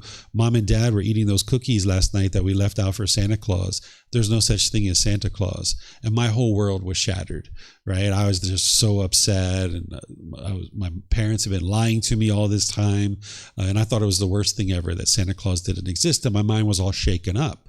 So when you have belief in your mind will be shaken up because you don't know what's true or false about this world. But when you cultivate wisdom, you will see the natural laws, and it will oftentimes conflict with what you currently believe about the world. So you're not bringing in new beliefs in order to get rid of your old beliefs. What you're doing is you're bringing in wisdom to understand the world. And now when you bring in that wisdom and you see like, whoa, I've been believing this all along throughout my life, I need to get rid of that. And you need to be willing to do that in certain situations. But you're not turning your back on Prophet Muhammad or any of the things that you've learned, because there's certain things that Prophet Muhammad taught that are actually part of the path to enlightenment. Like he taught generosity, like giving and sharing with others. This trains your mind to let go, right? I'm sure he taught a certain amount of respect and gratitude and things like this. So what you're going to see is that these things that you've learned in the past kind of got you to where you are today. And now by learning and practicing the teachings of the Buddha, it's helping you further develop as a human being. Because whether it's Jesus Christ or Prophet Muhammad or the Buddha or Hinduism or Judaism or any of these things, they're all guiding you to be a good, wholesome, moral person. There's essentially 3 universal teachings that you'll see throughout all these different traditions, that they're teaching you to have universal love for all beings, to do no harm, and to be a good moral person. You will see this theme throughout Muslim teachings, Christian teachings, Hinduism, Judaism, and Buddhism as well. But the Buddha, in my opinion, he explained it very clear, very direct. And that's what a fully, perfectly enlightened Buddha is going to do, is they're going to be able to describe the teachings very clearly and very precisely, where oftentimes what we see in other teachings is there is belief, and we don't know whether it's true or false. And typically what you're being guided to is this better afterlife, where what the Buddha is guiding you to is a better life now, today. And some of those teachings from those other traditions are going to be beneficial and helpful, and you'll see some similarities. So there isn't any conflict there. It's just that you're going to see that there's been certain things you've been taught not just by the Quran, but maybe by your mom or dad or your brothers or sisters or grandma or grandpa. You're like, whoa, like one of the things we're taught growing up is don't respect other people until they respect you. I don't know if you were taught this growing up or not. No, that's good, because this doesn't work, right? If everybody was sitting back waiting for someone to respect you before you respect them, nobody would be respecting anybody, because we would all just be waiting for someone else to respect someone first, right? The way that you get respect is you be respectful. When you're respectful to others, that's what's going to come back to you. So there's been all kinds of things that an unenlightened mind has been exposed to throughout their life that is just untrue. It can be from grandma or grandpa or mom or dad, or perhaps the Quran, even though people think of this as the sacred book in the Bible and Christianity and the Torah and Judaism and things like this. There's certain things that people wrote into those books and certain changes that were made that will lead somebody to frustration and agitation and annoyance because they're just functioning on belief. So the teachings of the Buddha will help you to continue your journey in life, but you'll always be appreciative for what you've learned in Muslim teachings, and you'll have that gratitude for Prophet Muhammad and for anybody that's shared anything with you. But your mind can just evolve to learn more and more and more about the world, and that's where the Buddha's teachings will be able to help you. Mm-hmm. Any other questions? Yeah, if you guys could come get a microphone. While you guys are getting the microphones, I'm going to read a couple of the questions here that are coming in online. Chris is saying, Teacher David, as a parent, does it make sense to correct mistakes that one's young children make if the parent also makes similar mistakes? That's a bit challenging, Chris, because you're going to need to develop your own practice, and that's how your children are going to learn, is through your actions. You can teach through your spoken words, but if your actions don't meet your spoken words, your children are going to resent that, and they're not going to be able to practice it, because it's like you're not even doing what you said. So the Buddha used to say this. He used to say, one who sees me sees the teachings, and one who sees the teachings sees me. What he means by that is he's a living, breathing, walking example of his teachings, right? He's not teaching one thing and practicing something else. And if you see his teachings in the world, right, because he's describing to you the natural world, then you see him. You don't need this body. So this is the way you would like to practice too, Chris, is that with your children, that you are refining your practice. And even if you have something to teach your child and they say, hey, you don't do that, Dad, you're like, you know what? You're right, but I'm working on this. This is what's wise, and I'm working on this, and I would like you to work on that as well. So you could teach it to them still and just be honest and open with them that, yeah, you're working on that too, and you're not a perfect being yet, that you're still challenged in certain ways. Chris is asking some more. He says, is there anything that an enlightened being understands about impermanence that someone in the first, second, third stage of enlightenment does not understand? Nope. By the time you understand impermanence, that's really straightforward and easy from the very beginning. And then he says, does guiding one's son in a firm way help them eliminate personal existence view or conceit? So one of the things the Buddha teaches is teaches you to eliminate harsh speech, right? Because if you're harsh and bitter and hostile towards people, that's what's going to come back to you. But there are situations where you might decide to speak firmly, particularly if you're with a child. And speaking firmly doesn't mean you speak from anger or that you speak harshly. Your word choice is potentially exactly the same, but your tone and tempo might be a little bit different. So I'll give you examples. So like my son, he's now 12 years old, and we've been talking about lying for so many years, right? As a child, children, we all just lie so much because we don't understand, right? So I've probably talked to him at least 100 times, probably more, explaining to him how unwise lying is. And for the first 3, 4, 5, 6, 10 times, it was a discussion. Let's sit down, let's talk, let's make sure you understand why lying is unwise and all this kind of stuff. And then, it's kind of like, when I catch him in a lie, it was like, Bailan, you're lying here. This is really unwise. You need to stop this, right? This is the way I might have talked to him. But after like the 6th, 8th, 10th time, it was like, Bailan, you're lying here. This is unwise. You need to stop this, right? So just firming up the tone and the tempo a little bit. The word choice is the same, and it's not coming from any anger. It's just kind of firming it up so that they understand that it's important to pay attention to what it is that you're sharing. So you can firm up your voice when you're talking to your children, but you need to be sure that there's no anger behind it, and you're not doing it with any hostility or aggression or bitterness. And Chris, this doesn't necessarily work to eliminate personal existence view and conceit. There's other things that an individual would need to do. It's not your firm speech that's going to help him with that. And Chris has got some more here, just one more. He says, what are the ways to cultivate wisdom about any given situation? So the natural law of karma is the most unbiased teacher you will ever find, right? Some teachers, they can be a little bit biased. Maybe you're doing something unwise, but they're pretty fond of you. And maybe they don't necessarily spot that unwise thing that you're doing because maybe they're a little bit biased. But the natural law of karma, it's unbiased. It's going to show you every single moment when you're making decisions wisely or unwisely, because you're going to be experiencing the results. So if you're in a conversation and the conversation doesn't go well and it just blows up, there's things that you're doing in that situation, and there's things that the other person's doing that is causing this conversation to blow up. And there's things that you can look at that conversation and figure out why this has occurred. And the Buddha actually shows you the cause and effect of why these things are occurring so that then you can resolve it. So he teaches you about speech and communication, and he teaches you the natural laws about how to communicate effectively so that these kinds of things don't happen, and they're less and less likely to happen. So he teaches you to speak at the proper time, what you say is true, gentle, beneficial, and with a mind of loving kindness. And I typically go through those in a lot of detail to make sure you understand what those are.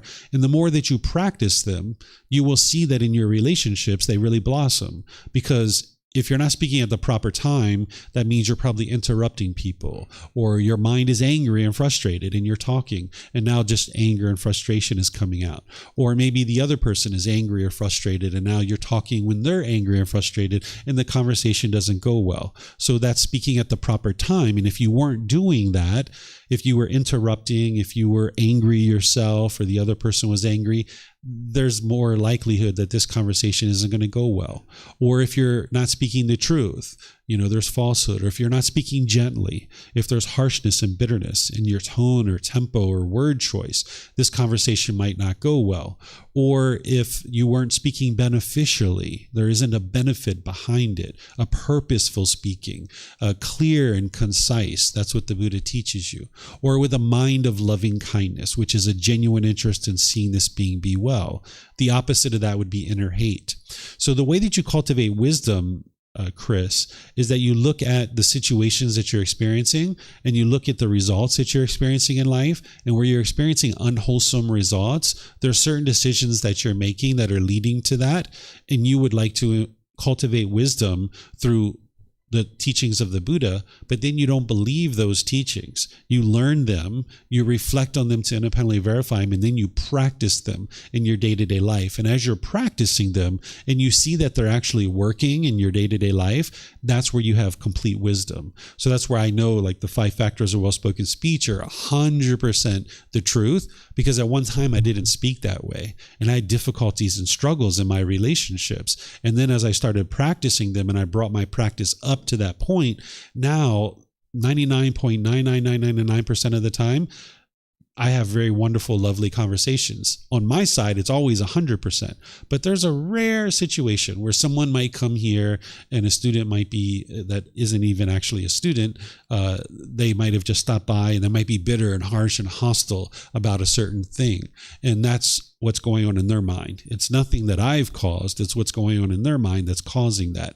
So in the past, it wasn't that way. When I was a boss, when I was an employer, when I was doing different things in my life, I would have a lot of struggles. But when you cultivate wisdom, you can see that, hey, there's these certain struggles that are going on in your life. And now you can cultivate the wisdom from the teachings of the Buddha using the natural law of karma as your most unbiased teacher. And now you can clean up the decisions that you're making through cultivation of wisdom, and you'll clean up your mind and you'll clean up your life, where ultimately you'll get to 100% 100% harmonious relationships, where all your relationships are harmonious. You don't have any difficulties or struggles in any of your relationships whatsoever. And this is where the mind has gotten to what the Buddha describes as final knowledge. When you fully cultivate the wisdom of the entire path, your mind will be completely transformed. It'll be 1 year, 2 years, 3 years. You won't have any anger, sadness, frustration, loneliness, boredom, all those feelings, stress, anxiety. You won't have any of that for 1 year, 2 years, 3 years. And you'll know that your mind is enlightened. You won't go around telling people that your mind's enlightened, but you will know that your mind is enlightened because you're not experiencing those things anymore. And that's because you've gotten to final knowledge, that you've cultivated wisdom in all aspects of your life and all the natural laws, and you'll have done that through your own direct experience. That's how you cultivate it, Chris, is through learning, examining, and investigating, through reflecting to independently verify, and then through practicing in your day-to-day life. And that's where kind of the rubber meets the road, so to speak, and you can see that these teachings are actually working. Okay, I think we had some more questions here. You guys had questions?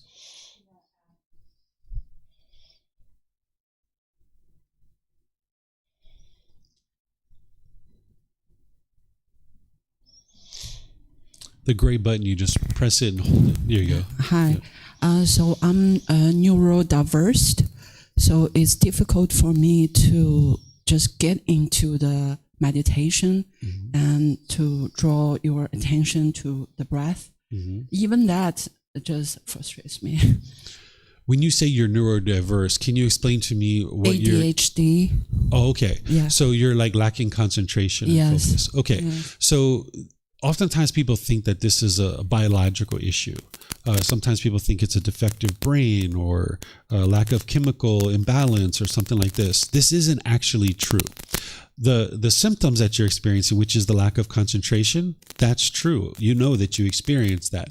But the cause and the reason why that's occurring isn't from a biological standpoint. It's actually that the mind is just untrained. It hasn't been trained to have focus and concentration and clarity. So doing something like meditation that is creating concentration, and it's a training for concentration, an individual that lacks concentration will find that challenging, and they will find it difficult because the mind isn't comfortable doing that because it lacks this training and it lacks concentration.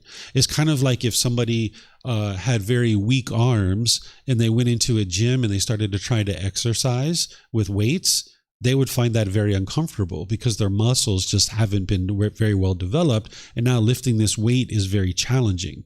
So for someone who lacks concentration, which I also used to lack concentration as well, it's going to be quite challenging to meditate. And for every person, it's going to be challenging to meditate. But that's exactly what your mind needs. It's kind of like taking your mind to the gym.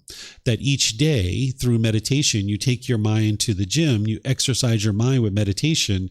And while it's challenging, over the course of your life, it will become more and more beneficial for you because you will have met that challenge. Where sometimes people are like, oh, I can't concentrate, so therefore I'm not going to meditate. Well, you'll never actually get to concentration if you don't meditate, because that's the actual tool and technique that's going to help you to do that. So the fact that it's challenging for you means that that's a perfect activity for you. What the mind tends to do is it doesn't like uncomfortableness. It wants to be permanently comfortable. That's that craving for permanence that the mind has. So when it meets something that is uncomfortable, it says, I don't want to do that. It kind of pushes it away. This is called aversion. Whenever the mind is experiencing painful feelings, it will tend to push away the person, or it'll try to push away the situation. And it'll say, I don't want to do that. That's uncomfortable for me, right? But that's the whole reason why you need to do it. Because if you keep avoiding the things that are uncomfortable for you, next thing you know, you're going to have this long list of things that are uncomfortable for you. But if you walk away and you run away from those things, you'll never actually cultivate your mind to be able to be comfortable in those situations. So one of the teachings that the Buddha shares is he says, don't shrink back from the struggle. Don't shrink back from the struggle, right? Because when you're walking on this path to enlightenment, your mind doesn't really want to be developed in this way, because there's the mind and then there's the body, and this mind and body have come together for this existence. And we call that a person. So the person is saying, hey, I'd like to have more concentration.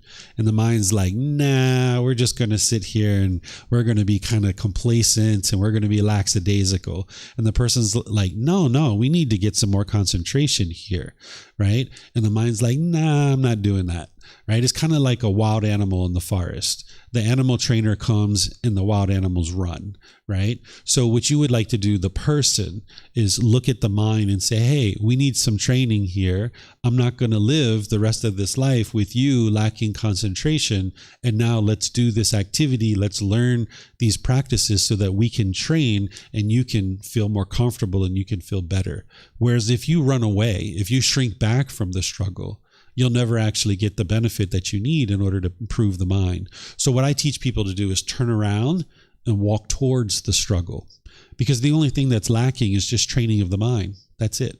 You'll find that when you train your mind, all those things that you're associating with, ADHD and all that stuff, neurodivergence and all that stuff, you'll be able to see that you'll be able to eliminate all of that.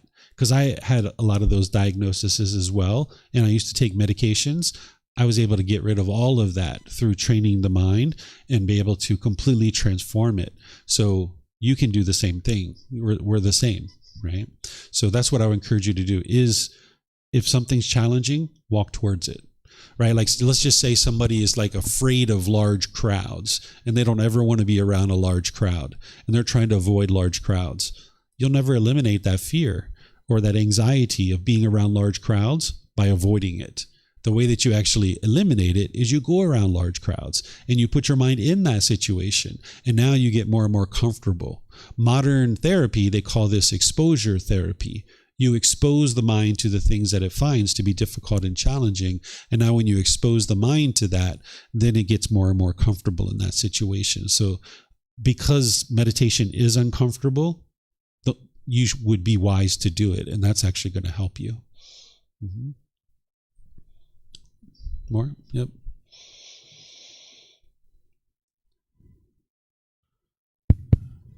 So I have two very personal questions here. So the first one is, I have been meditating by myself for like 1 year, and sometimes there are certain pictures, like colorful or sometimes could be abstract, occur in my mind. Okay. So is there any understanding about this kind of pictures? Sure. So the brain is one thing and the mind is something completely different. The brain is the physical organ that's in the body. The mind is non-physical. It's intangible. And that's why, like, this symptoms that people experience, it's not tweaking brain chemistry that's going to fix this. So these things are connected, but they're two separate things, the brain and the mind. And when you're training the mind through meditation, it's actually affecting the brain. And the physical structures of the brain are actually changing. Doctors, scientists, researchers, they can see this nowadays on MRIs and CAT scans and things like this, where during the lifetime of the Buddha, they didn't have that technology. They couldn't see it. Where nowadays we can see the physical structures of the brain are changing. Your sight is actually happening inside the brain. The eye itself is just a lens that's pulling in light. This is why when you close your eyes, you can still see things, because sight is happening inside the brain. So when your eyes are closed and you're training your mind, and that's affecting the brain and the physical structures of the brain are changing, you will actually see different colors and different images and different things like this. And it's completely normal. And this is the brain actually physically changing. You might even actually hear this occurring from time to time. I used to walk around with a lot of pressure in my skull. I'd have migraine headaches and stuff like this. And when I started meditating, I got to the point where I could hear it. It was like, you could hear it inside. And that pressure in the skull released because the brain was now more comfortable, because it had been it had physically changed. So that's all that's occurring there. Sometimes people call me, you didn't do this, but sometimes people contact me. They're like, I saw purple during my meditation. Does that mean my boyfriend's going to come back to me? Or my girlfriend's going to, what does that mean? Or I saw green. Does that mean I'm going to get rich and wealthy? It's like, no, it doesn't mean any of that stuff. It just means your brain's changing. And that's a really beneficial thing, because once you've gone through these changes, your brain won't change back. The doctors are seeing this, and the Buddha talked about it 2,500 years ago, but now they're confirming it through modern science and technology. Thank you. So another question is, again, very personal. I have been broke my elbow like twice, and I did surgery for 4 times. I mean, the exact same elbow. So is there any explanation about it in your side? Yeah, it's cause and effect. You know, what decisions were you making at that time that led to your elbow breaking? There were certain decisions you made, right? Yes. So one is skateboarding, and the other one is like a road bike. Okay, so if there's anything that you don't particularly care for that's going on in your life and you would like to change that, cultivate wisdom, make different decisions, and you will experience different results. So if you continue with those types of activities, there's the potential that you will experience those injuries, right? So like we were talking before class, I was in a motorbike accident in February, and that was my probably 6th motorbike accident over the course of 23 odd years that I've been riding motorbikes. And here in Thailand, if you ride a motorbike, you're going to have an accident at some point, not just in Thailand, but anywhere, right?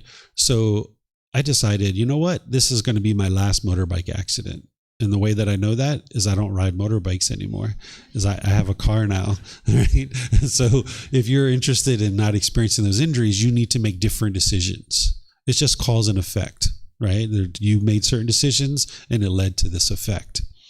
Okay, I thought would be something like about karma or something. Karma.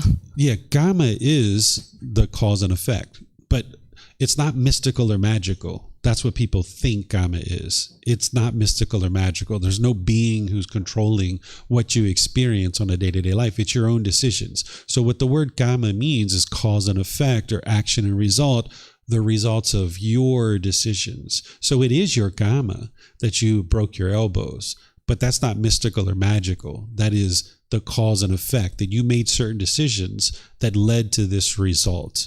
And now all you need to do is change your decisions and you will experience different results. Are you still skateboarding? No. Oh, okay, good. What about the other thing? Was it motorbiking, you said? Road bike. Are you still doing that? Okay, yeah. So now you're not going to be as likely to experience those injuries, right? And we do those things for a period of time, and then we're like, okay, we had enough of that, right? So this is where you can understand that the mind is the boss, the body is the employee. The body is just following along with whatever the boss wants. So if the boss says we're going to go ride a skateboard, then the body gets a broken elbow, right? The body is the employee. It's just following along with the boss. If the boss changes their mind, then the employee will experience something different. So that's what you've decided, that the boss has decided, we're done with this, right? And now you're going to experience different results because of it. Thank you. Yeah, you're welcome. I just arrived in Thailand 2 days ago and had a motorbike accident yesterday. Mm-hmm. That's how I decided to come to a meditation today instead of going to the mountain with my bike. My question is, I understand that on one side, we absolutely have no control. I think your mic went out. It's impermanent. The batteries are... There you go. Sorry. And on the other side,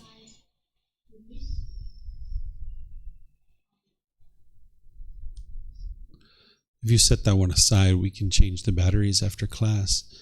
I understand on one side, we have no control of the outside world. Mm-hmm. And on the other side, we live in this world. For every moment we make choices. We have the cause and effect. Mm-hmm. So sometimes I'm kind of lack of motivation of making my actions. Mm-hmm. How would you see? Do you see this as? Do you have some similar questions? Yeah. So the Buddha taught what's called the enlightenment factor of energy.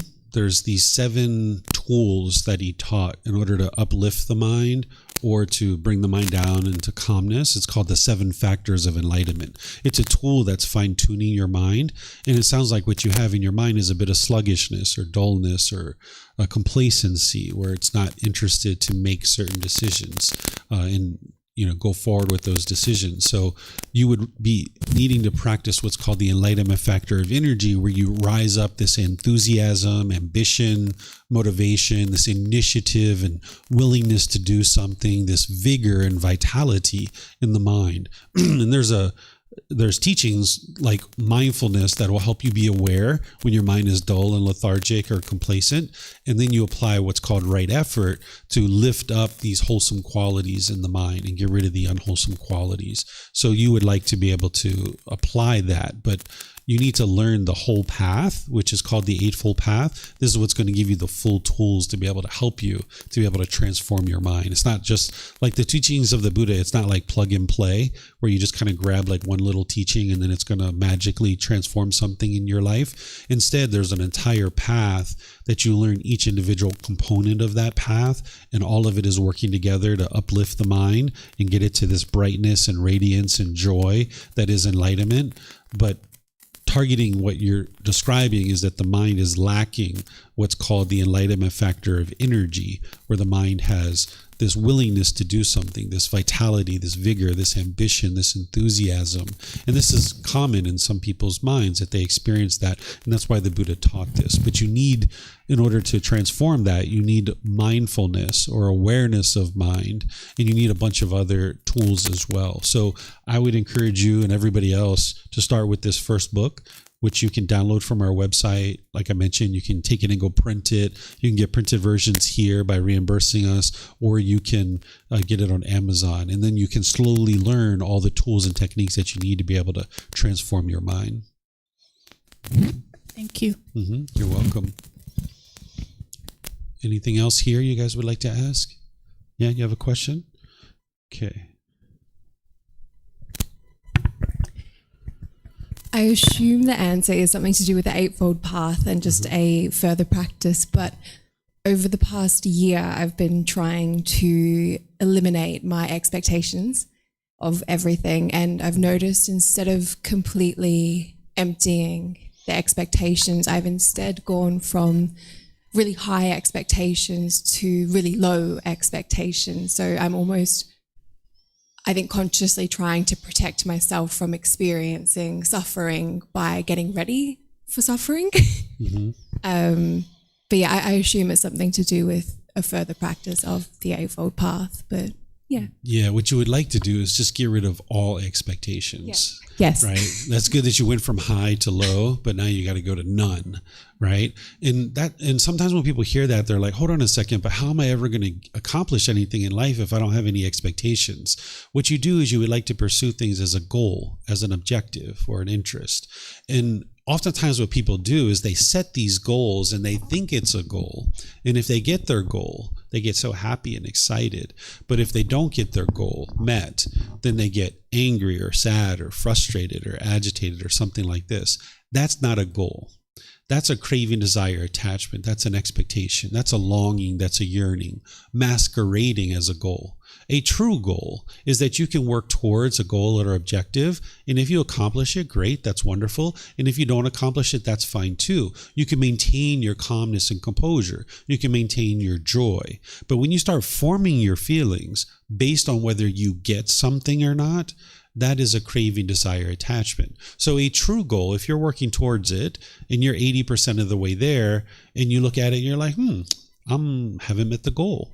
So let me see, what am I going to do about this? Well, I can extend my timeline. I can give myself more time, or I could add some resources to this and give me more opportunity to be able to get this goal. Or you know what? 80% is fine. I'll be fine with the 80%. I don't need to go any further, right? And you can maintain your joy. You can maintain your happiness. That's what a true goal is that you're working towards something, making wise decisions, and you're not forming your feelings on whether you actually get that thing or not. Because this craving, desire, attachment that's masquerading as a goal, you'll only be happy if you get what you want. And because of the universal truth of impermanence, you're not always going to get what you want.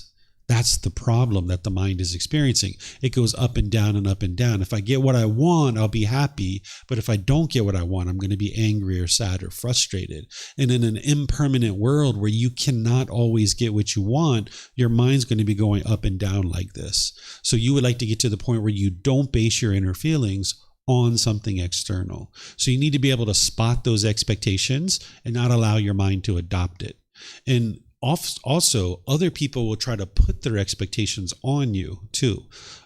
Your mom's here. I don't know that she does this, but parents are very, famous for putting expectations on their children.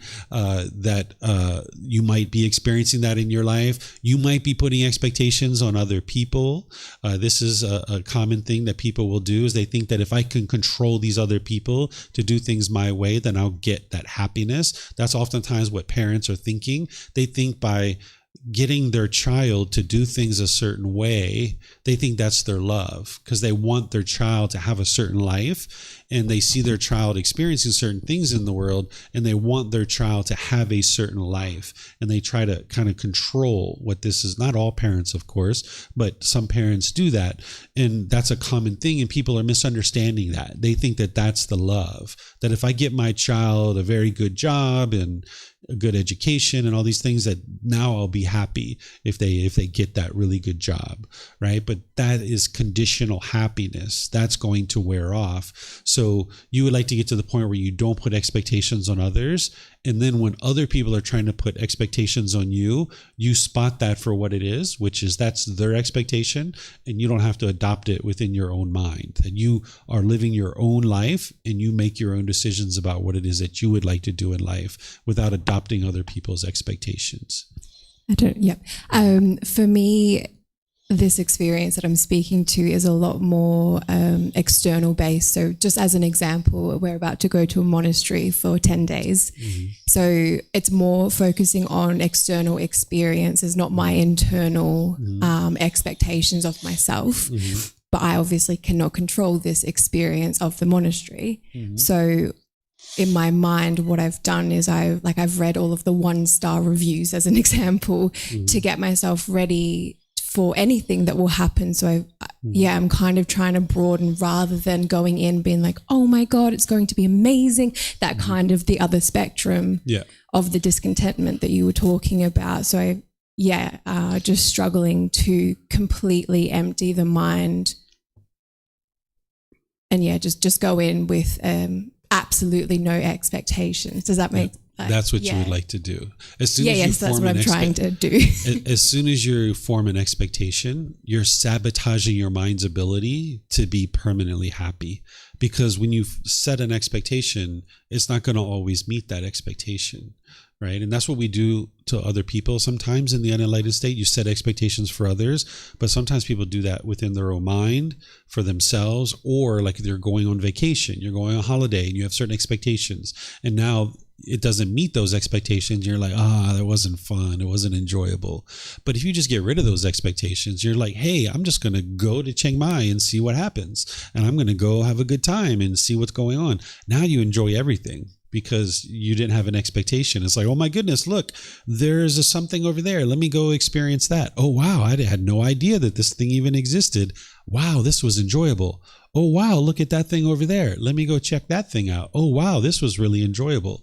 So when I go on holiday, like I'll have a certain list of things that I'm kind of thinking about doing, but nothing's hard and fast. It's just kind of like, all right, well, we're going to kind of go to this town and we kind of generally are going to maybe do these kinds of things, but we'll just see when we get there of how things go.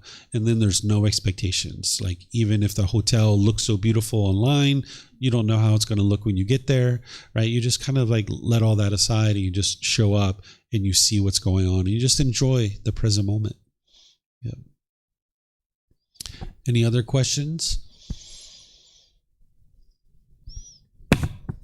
No questions? Okay. So what I'm going to do then is just end class here by thanking all of you guys for joining. Thank you for coming to the temple. Thank you for being interested to learn the teachings of the Buddha. If you guys would ever like to learn anything more, you're more than welcome to come here or join us online. As I mentioned, there's all these books and resources online. We've got videos and podcasts and Facebook groups and all the things that an international community that is teaching in person and online would have. You can interact with as much of that or as little of that as you like. As I mentioned, if you're interested in healing from what hurt you so that you never need to hurt ever again, that's what the teachings of the Buddha are here for.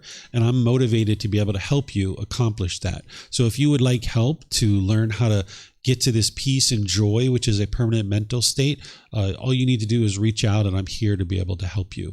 If you'd like to come back for future classes, our next classes are Saturday. We have our Pali Canon and English study group. And on Sunday, we have our group learning program where I'm going to be in chapter 24, which is titled Misunderstandings of the Teachings of the Buddha. You'll be able to see some of the misunderstandings that you will see in the world. Those are our next two classes. And then next week on Monday, I'm going to be starting a 5-day course. It's called Foundation in the Path to Enlightenment. This is an excellent course for people just starting out where you can build a really strong foundation. It's going to be 9 a.m. to 3 p.m. each day. We're going to be taking an hour-and-a-half lunch break. It's going to be Monday through Friday. And then Friday, we're going to take a tour. I'm going to take students outside to some other temples and stuff to see other temples. So it's a really fun course. You get to meet other people and you get to really develop a nice, strong foundation for the teaching. So if you were here on Monday morning at 9 a.m., you can participate in as much of that course or as little of it as you like, but it is a 5-day course that you'll be able to gradually learn all the foundational teachings, including the Eightfold Path, which is the one that I mentioned to you. And then this Friday at 6 p.m., we're having a social event here. Like every other week, we have what's called Temple Game Fun Night, where you can come here at 6 p.m. on Friday night, and there's members of our community here, and we play board games, we listen to music, we kind of hang out. Sometimes people will order pizza or bring food and drinks and stuff like this. It's a really nice social event because there's not so many wholesome things necessarily going on a Friday night in a busy city. So we've created this wholesome event where people can come together, spend time, play some board games, talk, have conversation, get to meet new people. So if you'd like to come to that, you're more than welcome to come. It's going to be here Friday at 6 p.m. So again, thank you for coming. Whatever you decide to do today, have a very wonderful and lovely rest of your day, and perhaps we'll see you next time. Sawadee Krap.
Thank you again for watching.